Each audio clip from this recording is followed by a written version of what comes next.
제가 이제 문화, 그러니까 한글을 포함해서 특히 우리나라 전통 문화의 아주 중요한 부분들 일례로 이제 우리가 그 의미 있는 날에 이렇게 개항을 하고 하는 태극기라든가 또는 뭐 이제 그 중요한 어떤 의학적인 분야에서 획기적인 그런 체계를 시도를 한 사상의학이라든지 또는 지금 이제 오늘 강의에 있는 이 한글이라든가 이런 전통 문화에 관한 그런 강좌를 하다가 제가 어떤 느낌을 받았냐면 의외로 많은 분들이 이 우리나라의 가장 중요한 그런 전통 문화 유산들에 대해서 근본적인 원리랄까 또 그 속에 깔려 있는 어떤 그런 기본적인 사상이랄까 그런 것들에 대해서 많은 분들이 잘 모르고 계시구나 이런 느낌을 제가 받았습니다.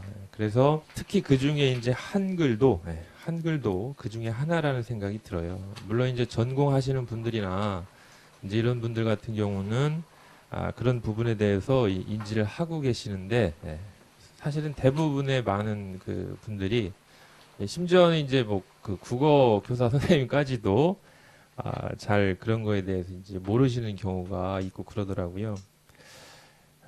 그래서 제가 그 오늘 드리려고 하는 말씀은 한글이라는 것이 우리나라 전통문화유산에 아주 중요한 제 개인적으로는 국보 1호로 해야 마땅한 그런 전통문화유산인데 그 한글을 포함한 전통문화유산의 그 근저에는 그 기반에는 음양과 오행이라는 아주 오래된 그런 원리가 거기에서 작동되고 있다.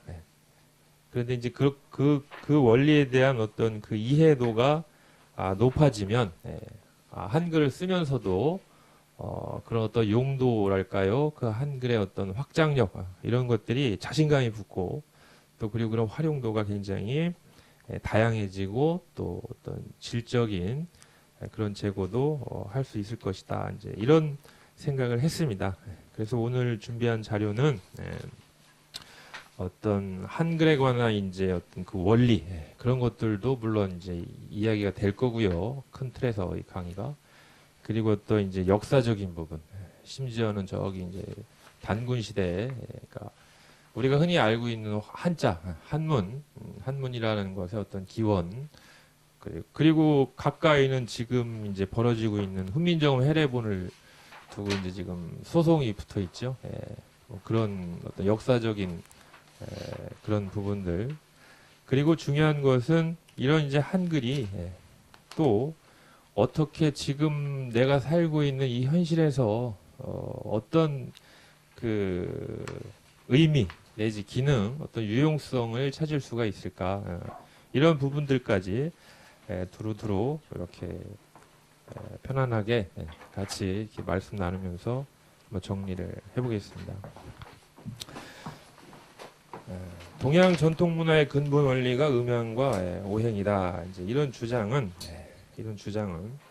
크게 이제 우리 특히 이제 중국을 포함해서 동양 문화의 그 두 근본이라고 할 수 있는 근본 원리라고 할 수 있는 음양과 오행에 관해서 잠시 제가 이제 그 개론적으로 말씀을 드리기 이전에 그 지금 이제 간단하게 그 나눠드린 부분 중에 보시면 문자에 관한 부분이 있을 거예요. 한 4페이지 정도에 이렇게 보시면 자연현상에 관한 부분이 있어요. 문자의 근본 원리 음양하고 그 근원적 기능이 소통과 분류다라는 부분이 있죠. 우리가 이제 자연현상 중에 쉽게 보면 그 소동파 선생도 말씀을 하셨죠. 이 강우에 부는 시원한 그 바람 그리고 저 산 사이에 뜬 저런 밝은 달 이런 것들은 주인이 없다.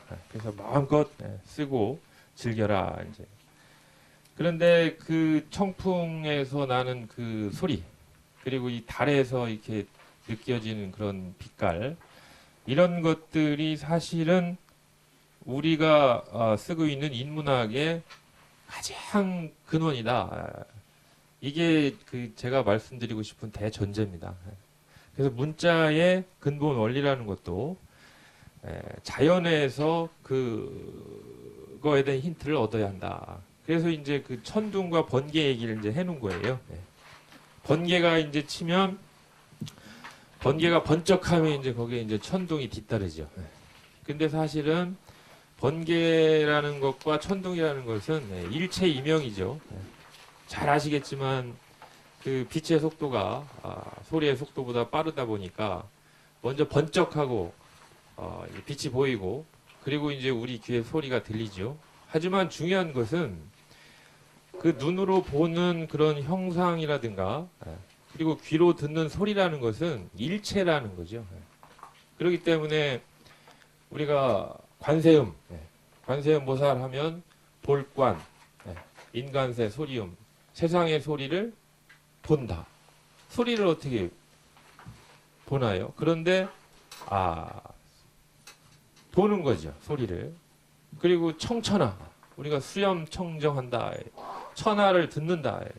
정치를 하는 것을 듣는다고 표현을 해요. 들을 정, 천하를 듣는다.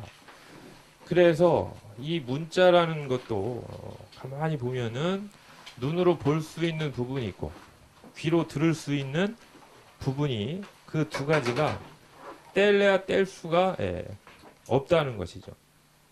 그래서 이제 우리가 떠올려 보면 그 대표적으로 내천자 한자로 내천자를 보면 이렇게 내천자를 보면 그 모양이죠. 물이 흘러가는 그런 형상이고 모습이죠. 하지만은 그 모습만 가지고는 안 되죠. 거기에는 우리 발음으로 천이라는 거기에 이제 소리가 뒤따르게 되고 소리가 있게 되고요. 그렇듯이 우리가 문자를 분류를 할 적에 여러 가지로 이야기를 하지만 크게 보면 자연 현상의 그 원형이 있다. 그래서 아까 소동파의 그 적벽부도 제가 말씀을 드렸지만 청풍과 명월. 그것이 청풍은 귀로 들어가지고 소리가 되고 명월은 눈으로 봐서 색이 돼. 자연의 모든 현상은 우리의 시청 두 가지가 가장 그 핵심적이다. 그런 이제 의미에서 말씀을 드렸고요. 거기에 보면 주역과 이제 관련을 해가지고 아까 이제 태극기 모양을 제가 이렇게 나눠드린 게 있어요. 태극. 우리 이제 집집마다 가지고 있는 그 태극기. 그 태극의 그림을 보면 팔괘이죠. 팔괘. 우리가 이제 이야기는 들어보셨을 텐데 팔괘라는 것도 사실은 어떤 자연의 그런 자연의 음양 기운이 이렇게 흘러다니는 그런 소식을 표현한 게 사실은 팔괘지요. 이 팔괘 보면 우리 태극기에 보면 이 건곤감리라는 네 가지 괴가 있죠. 그 중에 이 가운데가 이렇게 음으로 끊어져 있고 양 밖이 양으로 이어져 있는 이 괴를 이괴라고 하고 또 그게 자연 현상으로는 우리가 이제 불이라고 얘기를 합니다. 그런데 이 팔괘도 크게 보면 선천의 팔괘가 있고 후천의 팔괘가 있는데 이 선천의 팔괘에 이렇게 불자리에 선천 팔괘 불자리에 이 이후에 이제 문왕 복희씨 이후에 문왕이라는 분이 후천 팔괘라는 자리를 바꿔놓죠. 후천 팔괘로 자리를 바꿔놓는데 그 괴에 보면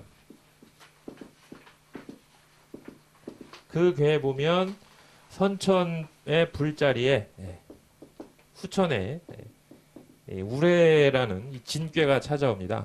아까 말씀드렸듯이 번개가 번쩍하면 이 우레가 뒤따라온다. 즉 모양으로 딱 나타나면 거기에는 소리가 동반이 된다. 명월이 떠 있으면 바람도 분다. 이런 어떤 자연의 이 성색, 하나는 소리, 하나는 빛, 이 두 가지가 어떤 글자, 문자 체계를 이루는 가장 핵심적인 부분이다.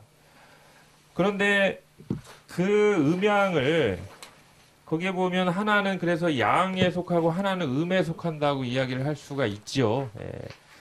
이 괴 자체도 불괴 자체도 주역의 이 괴 자체도 음인데 음이라는 것은 말 그대로 이 소리가 없죠. 이렇게 내천자를 보면 이 자체가 소리가 있는 것은 아니죠. 그런데 이 양의 개념이라는 것은 진괴로 움직여서 소리가 나니까 이제 소리 글자라고 하기도 하고 여러 가지 기준이 있지만 뜻글자라고 하기도 하고 그래서 한자를 우리가 대부분 뜻글자라고 하죠. 왜냐하면 눈에 의한 보는 기능에 의존을 많이 하다 보니까 이렇게 글자를 보고 저게 어떻게 생겼나 그것을 많이 헤아리다 보니까 뜻글자라고 하고 우리가 쓰고 있는 한글은 이제 귀로 듣는 어떤 그런 부분에 많이 의존을 하다 보니까 소리 글자다 이렇게 해서 분류를 하긴 하지만 사실은 가만히 생각을 해보면 우리 훈민정음 한글이야말로 사실은 이게 제작 원리가 상형이란 말이죠. 상형. 이 발음 기관이 움직이는 모습을 보고 그린 것이고 한자라고 해가지고 그 상형 속에 뜻이 없을 리가 만무하죠. 소리가 없을 리가 만무하고 그런 의미에서 이 소리와 이 색 이런 것들은 음과 양의 어떤 관계이다.